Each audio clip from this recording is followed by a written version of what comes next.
لا إله إلا الله محمد رسول الله عليه صلاة الله وآله والأحبة.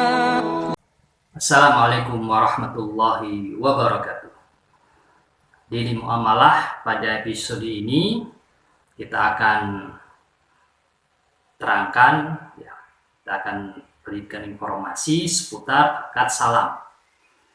Apa itu akad salam? Jadi salah satu dari bentuk jual beli, di mana barang itu belum dimiliki oleh pihak penjual. Jadi barang itu belum dimiliki oleh pihak penjual. Jadi akad salam ini bisa kita katakan sebagai akad pemesanan barang. Ya, akad pemesanan barang dengan kriteria-kriteria yang telah disepakati. Ya, dengan pembayaran tunai. Ya, dengan pembayaran tunai pada saat akad itu disepakati atau dilaksanakan. Beberapa keuntungan dari akad salam ini, ya, baik dari sisi pembeli maupun dari sisi penjual. Kalau dari sisi pembeli, ya, pihak pembeli mendapatkan jaminan dari pihak penjual untuk mendapatkan barang pesanan itu sesuai dengan kebutuhan dari pemesan atau pembeli dan diterima pada saat waktu yang dibutuhkan atau yang diinginkan. Kemudian yang kedua, pihak pembeli juga akan mendapatkan barang dengan harga yang lebih murah, ya, dibandingkan dengan pada saat pembelian, ya, yaitu di masa yang akan datang. Kemudian keuntungan bagi penjual, itu penjual mendapatkan modal kerja, ya, modal untuk mengoperasikan usahanya tanpa riba. Maka penjual bisa menggunakan dana yang dia terima dari pihak pembeli untuk melakukan pengadaan bahan, ya, sesuai dengan kriteria yang disepakati. Kemudian yang kedua, pihak penjual memiliki kelonggaran, ya, memiliki kelonggaran waktu, memiliki keleluasan waktu untuk memenuhi permintaan dari pembeli. Dalil disyariatkannya akad salam, ya, itu karena akad salam ini termasuk dalam jual beli tidak tunai, ya, tentu masuk dalam keumuman, ya, muamalah tidak tunai, dan itu diterangkan dalam surat Al-Baqarah ayat 282. Ya ayyuhalladzina amanu idza tadayantum bidainin ila ajalin musamman faktubu, yang artinya, hai orang-orang yang beriman, apabila kalian melakukan muamalah secara tidak tunai, ya, untuk waktu yang ditentukan, maka hendaklah kalian menulisnya. Kemudian selain dari ayat Al-Quran, itu Abdullah bin Abbas, salah satu sahabat Nabi, itu pernah bercerita, ya, ketika Nabi Muhammad SAW, ya, hijrah di kota Madinah. Pada saat awal-awal hijrah di kota Madinah, Rasulullah SAW ini mendapatkan penduduk, ya, setempat, yaitu penduduk kota Madinah, ya, dari kalangan Aus dan Khazraj, ini melakukan jual beli buah-buahan, ya, biji-bijian yang menggunakan akad salam, di mana dijelaskan, ya, spesifikasinya atau dideskripsikan secara jelas dan dalam tempo waktu 2 atau 3 tahun. Atas praktek ini Rasulullah memberikan satu pedoman atau satu klarifikasi. Beliau menjelaskan, man aslafa fi syai' fa fi kailin ma'lum wa waznin ma'lum ila ajalin ma'lum. Itu barang siapa yang melakukan akad salam atau akad salaf, ya, dari sesuatu barang, ya, maka hendaklah, ya, dibuat, ya, dengan takaran yang jelas, ya, dengan takaran yang jelas, timbangan yang jelas, ya, dan tempo penyerahan yang disepakati. Kemudian ada beberapa syarat dan ketentuan dalam akad salam. Yang pertama adalah bahwa barang itu ya harus bisa dijelaskan kriterianya. Jadi barang yang ditentukan ya di dalam akad salam itu harus bisa disebutkan kriterianya. Dan kriterianya itu diketahui secara jelas oleh kedua pihak. Ya, sehingga seolah-olah ya pihak pembeli dan pihak penjual ya mengetahui ya secara jelas dari barang yang akan diperjualbelikan. Kemudian yang kedua adalah harga. Ya, adalah harga. Sepakat dengan harga. Kemudian ada beberapa permasalahan yang berkaitan dengan harga ini ya pada saat penyerahan barang. Karena terdapat beberapa kemungkinan. Jadi kemungkinan yang pertama, penjual ini berhasil mendatangkan barang sesuai dengan kriteria yang diinginkan oleh pihak pembeli. Maka dalam keadaan ini pihak pembeli ya harus menerima barang. Pihak pembeli harus menerima barang dan tidak berhak untuk membatalkan akad salam. Ya, kecuali atas izin atau persetujuan dari pihak penjual. Hal ini sesuai dengan materi atau isi dari hadis Nabi. Karena Rasulullah bersabda, al-muslimuna ala syurutihim. Ya, kaum muslimin itu ya berkewajiban untuk memenuhi akad-akad perjanjian yang sudah mereka tetapkan. Kemudian ada kemungkinan yang kedua. Apa itu kemungkinan yang kedua? Yaitu penjual mendapatkan barang dengan kriteria yang lebih murah. Dengan kriteria yang lebih murah. Maka dengan kemungkinan ini, pihak pembeli berhak untuk membatalkan pesanan.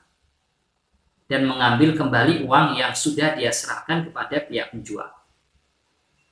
Boleh juga pihak pembeli ini melakukan atau memberikan kesempatan kepada pihak penjual ya untuk menyerahkan barang ya dengan tempo yang ditambah ya untuk menunda ya penyerahan barang, atau keduanya bisa melakukan perjanjian akad salam yang kedua, perjanjian akad salam yang baru ya.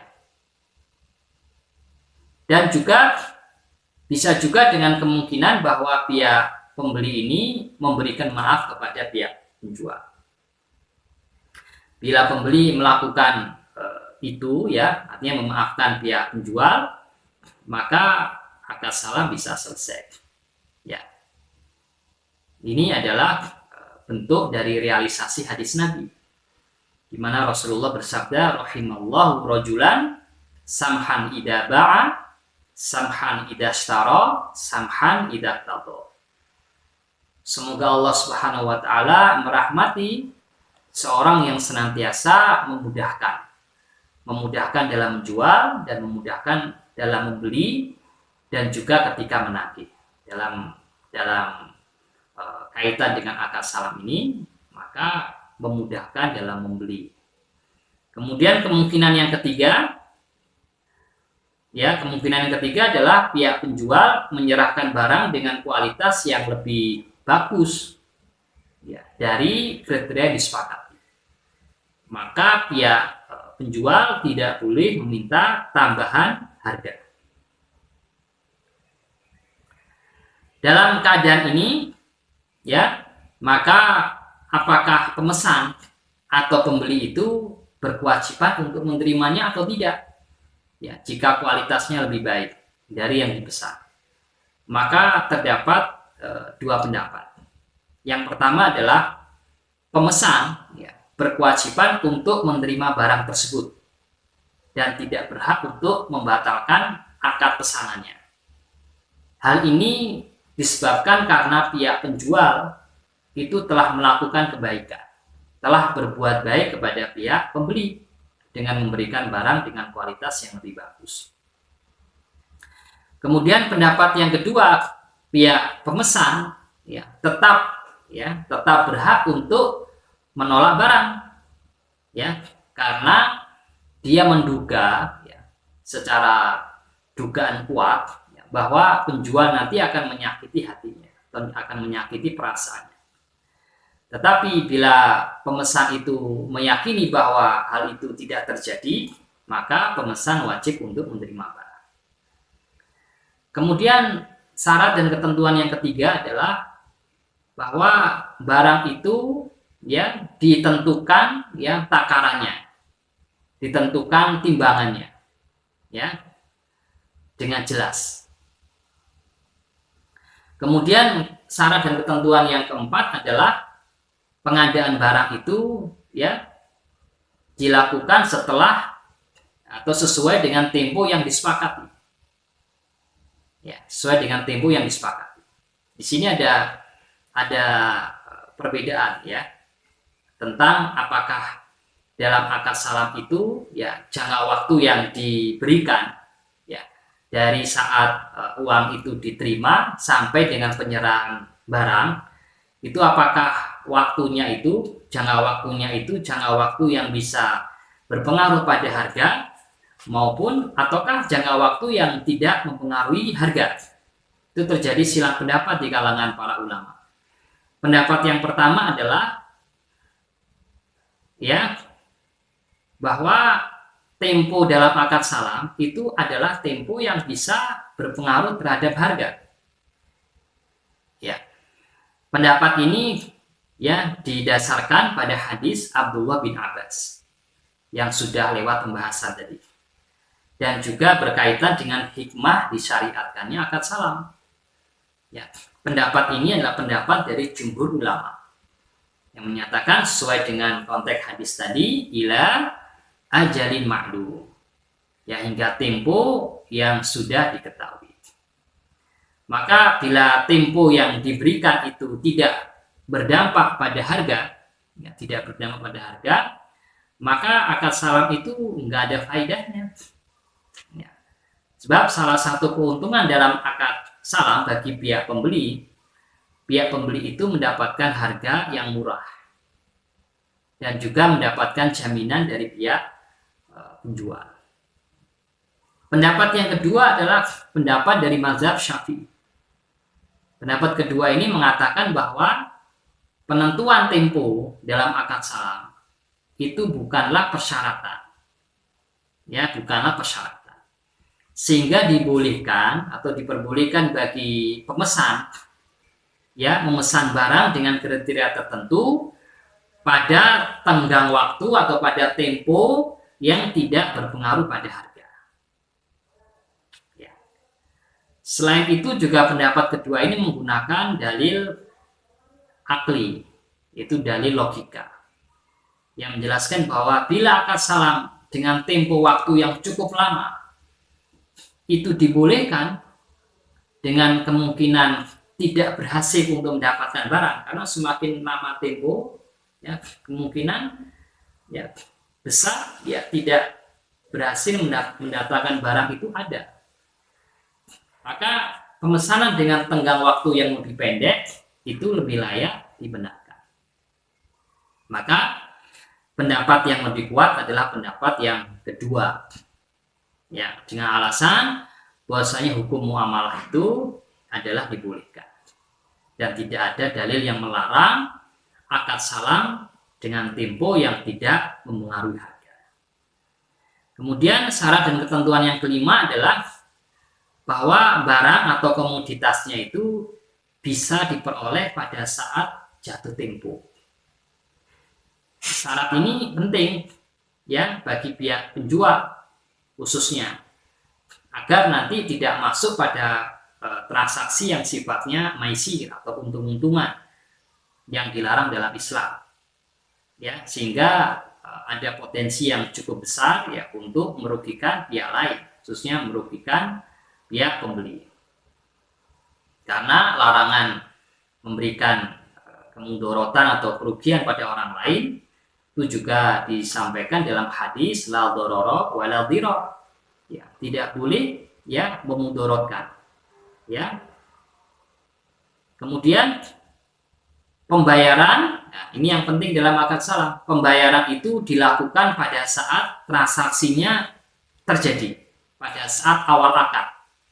Dan ini merupakan kesepakatan dari para ulama bahwa pembayaran di dalam akad salam itu harus dilakukan di muka atau kontan, tanpa ada sedikit pun ya dari sebagian harganya itu yang berhutang atau yang tertunda.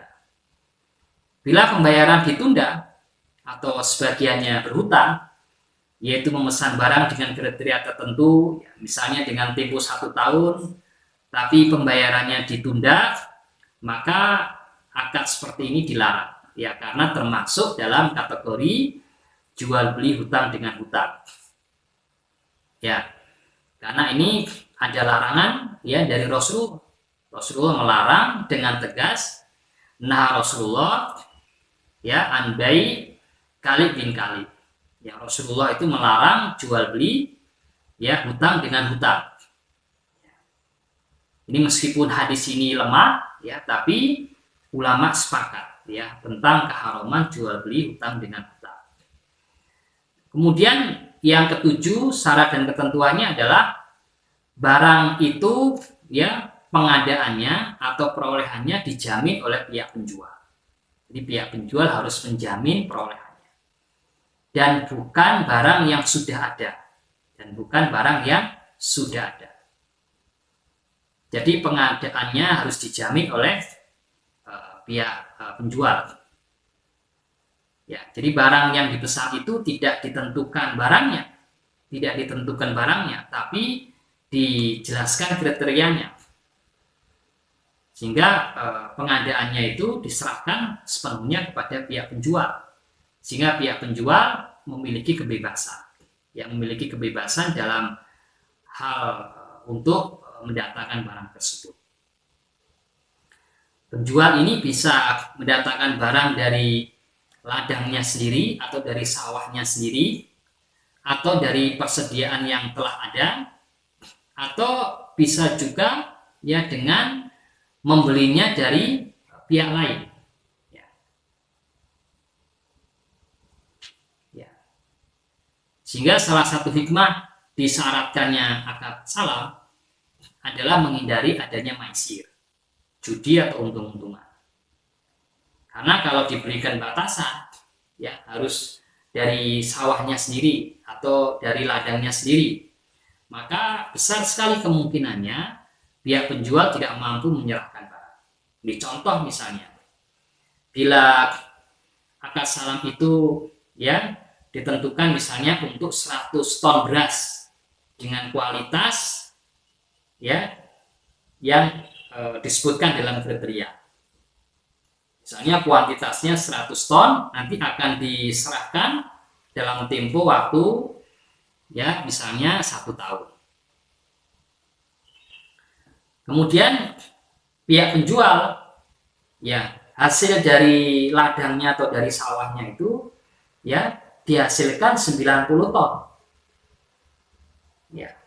Kemudian pihak penjual ini melakukan pengadaan yang sisanya, yaitu yang 10 ton itu ya diperoleh dari tempat lain. Jadi tidak boleh dibatasi hanya pada sawah atau ladangnya sendiri, karena besar kemungkinannya tidak akan bisa tercapai. Demikian, semoga bisa dipahami, semoga bermanfaat untuk kita semua. Assalamualaikum warahmatullahi wabarakatuh. La ilaha illallah Muhammadun Rasulullah alaihi salatullah wa alihi wal ahibba